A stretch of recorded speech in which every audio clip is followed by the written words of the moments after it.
আমি যদি বলি যে আলটিমেটলি মুক্তি হলো ইসলামে, তাহলে প্রশ্ন আসবে ইসলাম কিভাবে? তো এই কোয়েশ্চেনের অ্যান্সারটাও আমি প্রথম কোয়েশ্চেনের সাথে ট্যাগ করতে চাই।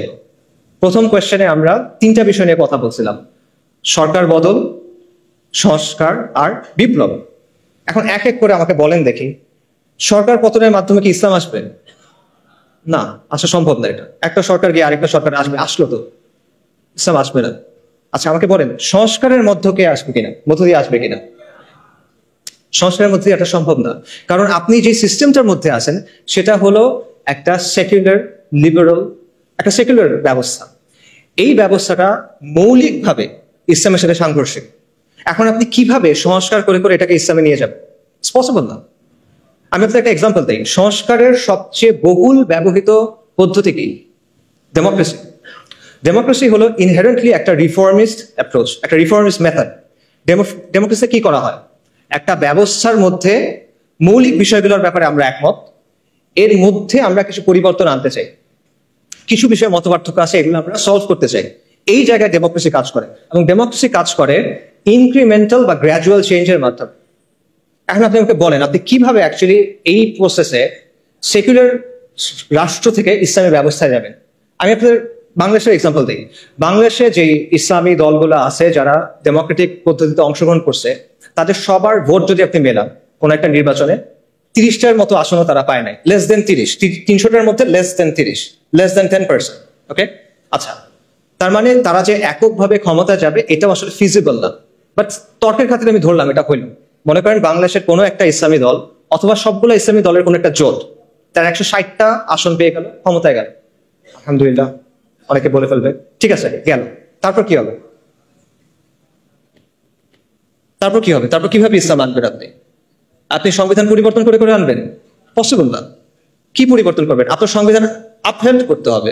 এটা শপথ নিয়ে আপনি গেছেন। আপনি যদি বলেন যে ঠিক আছে, সংবিধানের মধ্যে আপনি লিখে দিলেন যে কোরআন সুন্নাহ বিরোধী কোনো আইন করা হবে না, তাহলে হয়ে গেল শরিয়া কায়েম? না, হবে না। এর চেয়ে অনেক সুন্দর সুন্দর কথা পাকিস্তানের সংবিধানে আছে, চমৎকার চমৎকার সব কথাবার্তা আছে, but at the end of the day ওটা স্টিল একটা সেকুলার রাষ্ট্র।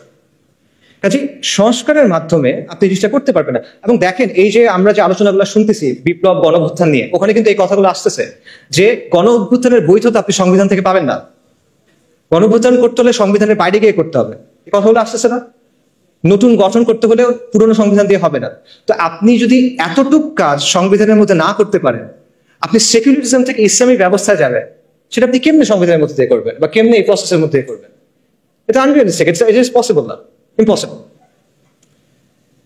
এখানে আরো অনেকগুলো বিষয় আসলে আছে, অত কথা বললাম না, সময় হয়ে যাচ্ছে। দুটো পয়েন্ট বলি। আপনি দেখেন মিশরে, আলজেরিয়াতে ইসলামিস্টরা ক্ষমতায় আসছিল, কিন্তু ডিপ স্টেট তাদের বিরুদ্ধে কু করছে, তাদেরকে সরাই দিয়েছে। তিউনিসিয়াতে সেম জিনিস হয়েছে, কিন্তু তিউনিসিয়াতে যারা ক্ষমতায় আসছিল তারা ইসলামিস্ট ছিল না, তারা ছিল সাবেক ইসলামিস্ট যারা পরবর্তীতে লিবারাল ডেমোক্রেট হয়েছে, তাদেরকেও কু করে সরাই দিয়েছে। এবং এই ব্যবস্থায় যারা গেছে তারা নিজেরা চেঞ্জ হয়ে গেছে। 1980-র দশকে অনেকগুলো মুসলিম দেশের ইসলামী মুভমেন্টগুলো অনেক তর্ক বিতর্কের পর একটা সিদ্ধান্ত নিয়েছিল যে ঠিক আছে, আমরা ইসলাম কায়েমের জন্য ডেমোক্রেটিক পদ্ধতি ইউজ করব। এটার উদ্দেশ্য কি? আমরা ক্ষমতায় যাব, তারপর আমরা ধীরে ধীরে ইসলাম কায়েম করার চেষ্টা করব। ভালো উদ্দেশ্য। তারপর কি হয়েছে? 40 বছর পর হয়েছে যে আমরা দেখতেছি যে তারা নিজেরা এখন ইসলামী রাষ্ট্রের কথাই বলে না। এদের অনেকেই, সবাই না, অনেকেই। এটা এখন কি বলে? এখন তারা বলে কল্যাণ রাষ্ট্রের কথা, ওয়েলফেয়ার স্টেট, প্লুরালিজমের কথা। এরা এখন বলে যে লিবারাল ডেমোক্রেসির কথা। অর্থাৎ তারা সিস্টেমে ঢুকছিল সিস্টেমটা চেঞ্জ করার জন্য, সিস্টেমের জায়গায় আছে, তারা চেঞ্জ হয়ে গেছে। এটা হলো অবস্থা। তো সংস্কারের মধ্য দিয়ে আসলে এইভাবে এই পরিবর্তন সম্ভব না। বাস্তবতা হলো, আপনি যদি সেকুলার ব্যবস্থা থেকে যে ট্রান্সফরমেশনটা প্রয়োজন ইসলামী ব্যবস্থায় যাওয়ার জন্য, সেটার জন্য প্রয়োজন বৈপ্লবিক পরিবর্তন এবং রেভলিউশনারি মিনস। এটাই বাস্তবতা। এবং এটা শুধুমাত্র ইসলামের ক্ষেত্রে প্রযোজ্য না, এটা যে কোনো ব্যবস্থার ক্ষেত্রে প্রযোজ্য। যখন পৃথিবীতে রাজতন্ত্রের বদলে রিপাবলিক আসলো, তখন সেটা বৈপ্লবের মাধ্যমে আসছে, বৈপ্লবিক পদ্ধতির মাধ্যমে আসছে, এবং এটা একটা ঐতিহাসিকভাবে প্রমাণিত সত্য। এটা এমন একটা কনক্লুশন যেটা অ্যাভয়েড করা সম্ভব না। আপনি ধাপে ধাপে চিন্তা করেন। আপনি যদি মুসলিম হন, আপনাকে শরিয়া চাইতে হবে, নন নেগোশিয়েবল। কেউ মুসলিম, সে শরিয়া চায় না, এটা পসিবল না, এটা কুফর। কেউ যদি মনে করে ইসলামের চেয়ে ওই জিনিসটা বেটার, কেউ যদি মনে করে ইসলামের চেয়ে ওই জিনিসটা অগ্রাধিকার পাওয়ার মতো, কেউ যদি মনে করে দুটো সমান, এটা কুফর আকবর। অর্থাৎ যদি মুসলিম হয় তাকে শরিয়া চাইতে হবে। আর সেকুলার ব্যবস্থা মৌলিকভাবে ইসলামী ব্যবস্থাতে সাংঘর্ষিক, এই দুটা কো এক্সিস্ট করতে পারে না, একটা আরেকটাকে ডমিনেট করার চেষ্টা করবে, সেটা হবে না। আচ্ছা, এবং আমরা দেখতেছি যে সেকুলার ব্যবস্থাকে সংস্কারের মাধ্যমে চেঞ্জ করে করে আপনি আলটিমেটলি ইসলামী ব্যবস্থায় যেতে পারতেছেন না। তাহলে অপশন কি বাকি থাকে আপনার?